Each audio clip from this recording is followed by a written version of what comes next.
नमस्ते। हम सब देवी महात्म्यम की कहानियों को शक्ति, युद्ध और महिषासुर जैसे राक्षसों पर देवी की भव्य जीत के रूप में जानते हैं। बिल्कुल। पर आज हमारे पास जो विश्लेषण है वो कहता है कि शायद हम इसे पूरी तरह गलत पढ़ रहे हैं। यह विश्लेषण इस ग्रंथ को हिंसा के उत्सव के तौर पर देखता ही नहीं है, बल्कि यह इसे चेतना का एक बहुत गहरा मनोवैज्ञानिक नक्शा मानता है। तो सवाल ये उठता है कि अगर महिषासुर पर देवी की विजय सिर्फ एक हिंसक जीत नहीं है, तो फिर ये असल में है क्या? और यही आज की हमारी चर्चा का केंद्रीय बिंदु है। ये जो विश्लेषण है, ये इस आम धारणा को पूरी तरह से चुनौती देता है। इसके अनुसार देवी महात्म्य में विजय का मतलब किसी दुश्मन का विनाश है ही नहीं, बल्कि यह एक ऐसी अटल समझ का उदय है जिसके बाद अहंकार और भ्रम के लिए कोई जगह ही नहीं बचती। तो चलिए इस विचार की परतों को खोलते हैं। ये समझना वाकई दिलचस्प होगा कि कैसे एक ग्रंथ जो ऊपर से खून और युद्ध से भरा दिखता है, उसकी गहराई में चेतना, संतुलन और आत्म साक्षात्कार की कहानी छिपी हुई है। तो सबसे पहले इसी बुनियादी सवाल पर आते हैं। अगर महिषासुर का वध एक हिंसक जीत नहीं है, तो स्रोत इसे किस तरह से देखता है? क्योंकि ग्रंथ में तो मेरा युद्ध का, रक्तपात का, विनाश का बहुत ही ग्राफिक वर्णन है। अगर मकसद सिर्फ समझना था, तो इसे इतनी भयावह भाषा में क्यों बताया गया? क्या इससे हिंसा का महिमा मंडन नहीं होता? ये बहुत जरूरी सवाल है। और यहीं पर जो पारंपरिक समझ है और ये जो दार्शनिक विश्लेषण है, इसमें अंतर आता है। देखिए, स्रोत कहता है कि ये भाषा प्रतीकात्मक है। ये उस मनोवैज्ञानिक उथल-पुथल को दिखाती है जो तब होती है जब हमारी कोई झूठी पहचान टूटती है। जब हमारा अहंकार, जिससे हम सालों से अपनी पहचान जोड़कर बैठे हैं, उस पर जब सच्चाई का प्रहार होता है, तो वो अनुभव किसी हिंसक मृत्यु से कम नहीं होता।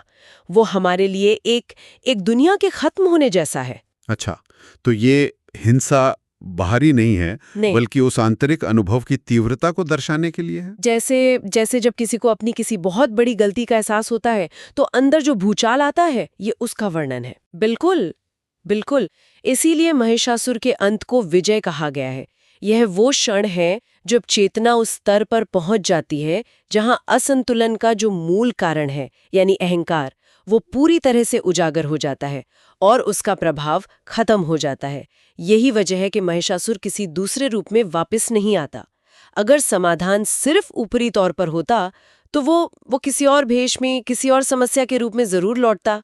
ये एक स्थायी समाधान है। और आप कह रहे हैं कि यह स्थायित्व इसलिए आता है क्योंकि यह दमन नहीं है, यह समझ है। हाँ, हम अक्सर अपनी बुरी आदतों को दबाने की कोशिश करते हैं, पर वो वापस आ जाती हैं। ठीक यही बात है। दमन हमेशा एक संघर्ष को जन्म देता है, क्योंकि जिस चीज को आप दबा रहे हैं वो अंदर ही अंदर और शक्तिशाली होती जाती है।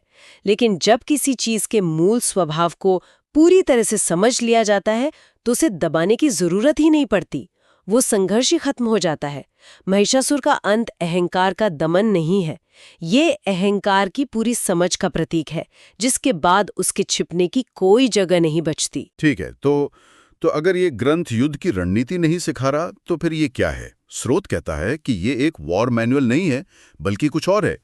तो इसमें इन अलग अलग असुरों, मधुकैटभ, फिर महिषासुर, फिर शुंभ निशुंभ, इनके साथ इतनी लंबी लंबी लड़ाइयों का मतलब क्या है? स्रोत के अनुसार ये ग्रंथ कोई युद्ध की किताब नहीं है, बल्कि हमारे मन का, आप कह सकती हैं, एक तरह से एक्सरे है। ये एक मनोवैज्ञानिक डायग्नोसिस है। ये हमें दिखाता है कि हमारे अंदर समस्याएं कहाँ और कैसे पैदा होती हैं। जैसे एक डॉक्टर बीमारी का निदान करता है, हर युद्ध असल में चेतना के प्रति हमारे आंतरिक प्रतिरोध के एक अलग स्तर को दिखाता है। आंतरिक प्रतिरोध के अलग अलग स्तर, ये दिलचस्प है। क्या आप इसे थोड़ा और समझा सकती हैं? मधुकैटभ और महिषासुर का प्रतिरोध एक जैसा नहीं है? बिल्कुल नहीं। और यही तो इस ग्रंथ की खूबसूरती है। मधुकैटभ हमारे सबसे गहरे जड़ आलस्य और अज्ञान, यानी तमस का प्रतीक है। ये वो पहली और सबसे बुनियादी बाधा है, कुछ भी समझने या बदलने की इच्छा ही न होना। ये चेतना के सोए हुए होने की अवस्था है। और महिषासुर, वो तो बहुत ज्यादा सक्रिय और ताकतवर है। हाँ, महिषासुर हमारे बेलगाम अहंकार, हमारी वासनाओं और हमारी अनियंत्रित महत्वाकांक्षाओं का प्रतीक है। मतलब रजस का। वो भैंसे के रूप में है जो अंधी अनियंत्रित शक्ति का प्रतीक है। और सबसे खास बात, वो रूप बदलता रहता है, ठीक वैसे ही जैसे हमारा अहंकार करता है। जब एक बहाना काम नहीं करता तो वो दूसरा बना लेता है, जब एक तर्क फेल होता है तो वो दूसरा गढ़ लेता है। अरे वाह, जैसे वो सीन जहां देवी महिषासुर के हर रूप को जो वो बदलता है तुरंत खत्म कर देती हैं। क्या ये इस बात का प्रतीक है कि एक बार जब सच्ची समझ या स्पष्टता आ जाती है तो अहंकार की ये नए नए बहाने और चालें वो काम नहीं करती? आपने बिल्कुल सही पकड़ा। बिल्कुल, चेतना की स्पष्टता के सामने अहंकार के बदले हुए रूप टिक ही नहीं पाते। और फिर आते हैं सबसे सूक्ष्म दुश्मन, शुंभ और निशुंभ। वे बौद्धिक अहंकार, आत्मसंदेह और आध्यात्मिक अभिमान का प्रतीक हैं। ये सात्विक अहंकार है जो कहता है मैं सब जानता हूं या मैं बहुत पवित्र हूं। ये सबसे मुश्किल बाधा है क्योंकि ये अच्छाई का मुखौटा पहने होती है। तो ग्रंथ ये दिखा रहा है कि चेतना इन तीनों स्तरों पर कैसे काम करती है: जड़ता, वासना और बौद्धिक अहंकार। ये तो कमाल है। मतलब ये किसी बाहरी दुश्मन की कहानी नहीं है, बल्कि हम अपनी ही आंतरिक दुनिया के मनोविज्ञान को, उसके विकास के क्रम को समझ रहे हैं। ये एक तरह से हमारे जागने की प्रक्रिया का एक खाका है। बिल्कुल, ये हर पल हमारे भीतर चलने वाली मनोवैज्ञानिक प्रक्रिया है, कोई ऐतिहासिक लड़ाई नहीं। ठीक है, तो ये लड़ाइयां हमारे अंदर चल रही हैं और असुर हमारे ही प्रतिरोध के प्रतीक हैं। पर इस कहानी में देवी का जो किरदार है वो भी तो बहुत अलग है। जीत के बाद कोई भी राजा जश्न मनाता है, उस जगह पर कब्जा करता है, अपना राज स्थापित करता है, पर वो तो बस गायब हो जाती हैं। ऐसा क्यों? ये बिंदु इस विश्लेषण के बिल्कुल दिल में है। अगर देवी का लक्ष्य प्रभुत्व या कब्जा करना होता तो वो वहीं रुकती। उनका अदृश्य हो जाना ये साबित करता है कि उनका लक्ष्य संतुलन को बहाल करना था, जीतना या शासन करना नहीं। चेतना आप पर हावी नहीं होती, वो बस संतुलन स्थापित करती है और फिर पृष्ठभूमि में चली जाती है। वो अपनी उपस्थिति का ढिंडोरा नहीं पीटती। तो इसका मतलब ये हुआ कि असली शक्ति विनम्र होती है। वो आती है, अपना काम करती है और चली जाती है। ये तो आजकल की लीडरशिप के सिद्धांतों से बिल्कुल उल्टा है, जहां सब कुछ दिखने, मौजूदगी दर्ज कराने और नियंत्रण करने पर आधारित है। आपने बहुत अच्छी तुलना की है। अहंकार हावी होना चाहता है, नियंत्रण करना चाहता है, अपना सिंहासन बनाना चाहता है। इसीलिए देवी एक तानाशाह नहीं है। स्रोत के अनुसार वो स्वयं स्पष्टता यानी क्लैरिटी का प्रतीक है। जब आपकी जीवन में या किसी स्थिति में स्पष्टता आती है तो वो क्या करती है? वो भ्रम को दूर करती है, आपको रास्ता दिखाती है और फिर उसका काम खत्म हो जाता है। वो हर पल ये नहीं चिल्लाती कि देखो मैं स्पष्टता हूं। उसका काम व्यवस्था को ठीक करना है, उस पर शासन करना नहीं। ये तो बहुत ही सुंदर और शक्तिशाली विचार है। मतलब असली ताकत नियंत्रण में नहीं बल्कि संतुलन बहाल करने में है। वो शक्ति जो खुद को थोपती नहीं बल्कि चीजों को उनकी सही जगह पर वापस ले आती है। ठीक यही बात है। यह इस ग्रंथ के दर्शन का एक बहुत ही सूक्ष्म लेकिन बहुत गहरा बिंदु है। तो अब सबसे जरूरी सवाल पर आते हैं। इन सब गहरी बातों का हमारे रोजमर्रा के जीवन के लिए क्या मतलब है? इस दार्शनिक विचार को हम व्यावहारिक रूप से कैसे समझ सकते हैं? ये विजय असल में हमारी जिंदगी में दिखती कैसी है? स्रोत बताता है कि ये तब होता है जब हमारे जीवन के जो नकारात्मक पैटर्न है वो खुद को दोहराना बंद कर देते हैं।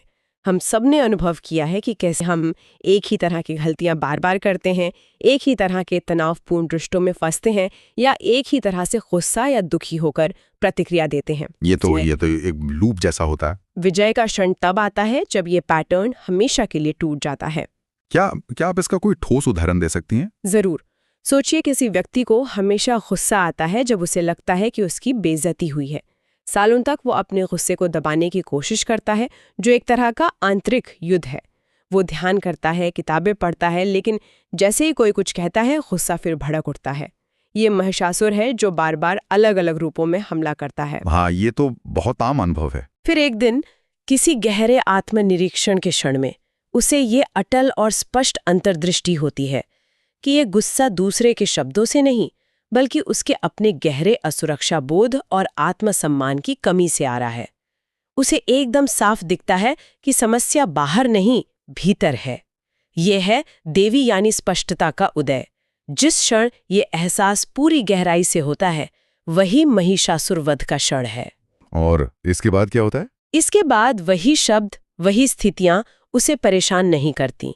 गुस्सा उठता ही नहीं, क्योंकि उसका ईंधन, जो कि असुरक्षा बोध था, वो समझ की रोशनी में भस्म हो गया है। उसे अब गुस्से को दबाने की जरूरत नहीं है। संघर्ष अपने आप घुल गया है, पैटर्न टूट गया है। यही असली विजय है। कर्म सरल हो जाते हैं। जैसा कि स्रोत कहता है, जब चेतना पूर्ण होती है तो प्रयास कम हो जाता है। यही विजय है। जीवन में एक सहजता आ जाती है। ये वाकई शक्तिशाली है। ये मुझे उस एहसास की याद दिलाता है जब आप सालों तक किसी गणित की समस्या से जूझते हैं और फिर अचानक एक दिन आपको उसका लॉजिक समझ आ जाता है। उसके बाद वो समस्या कभी मुश्किल लगती ही नहीं, संघर्ष खत्म हो जाता है। इसका मतलब है कि हमें और ज्यादा जोर से लड़ने की नहीं, बल्कि और ज्यादा स्पष्ट रूप से देखने की जरूरत है। हमारी ऊर्जा संघर्ष में नहीं, बल्कि समझने में लगनी चाहिए। आपने सार पकड़ लिया। असली लड़ाई अज्ञान से है, किसी व्यक्ति या परिस्थिति से नहीं। और अज्ञान का अंत ज्ञान के प्रकाश से होता है, तलवार से नहीं। इस ग्रंथ की तलवार भी, वो भी ज्ञान और विवेक का ही प्रतीक है। तो आज की इस गहरी चर्चा का सार यह है कि देवी महात्म्यम हमें लड़ना नहीं सिखाता। ये हमें तब तक देखना सिखाता है जब तक कि लड़ना अनावश्यक न हो जाए। बिल्कुल। विजय हिंसा नहीं है। विजय वो चेतना है जो हिंसा की आवश्यकता को ही समाप्त कर देती है।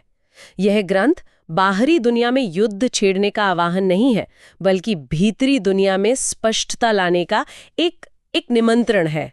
शायद यहीं से असली समझ की शुरुआत होती है। और जाते जाते एक विचार, स्रोत में कहा गया है कि हिंसा एक अपरिवर्तनीय अंतर्दृष्टि के लिए एक प्रतीकात्मक भाषा है। ये सोचने पर मजबूर करता है। अगर एक अंतर्दृष्टि इतनी शक्तिशाली हो सकती है कि उसे अंतिम युद्ध की भाषा में वर्णित किया जाए, तो हमारे अपने जीवन में ऐसे कौन से युद्ध या संघर्ष हैं जिन्हें लड़ने की नहीं, बल्कि एक ऐसी अटल और स्पष्ट अंतर्दृष्टि की आवश्यकता है?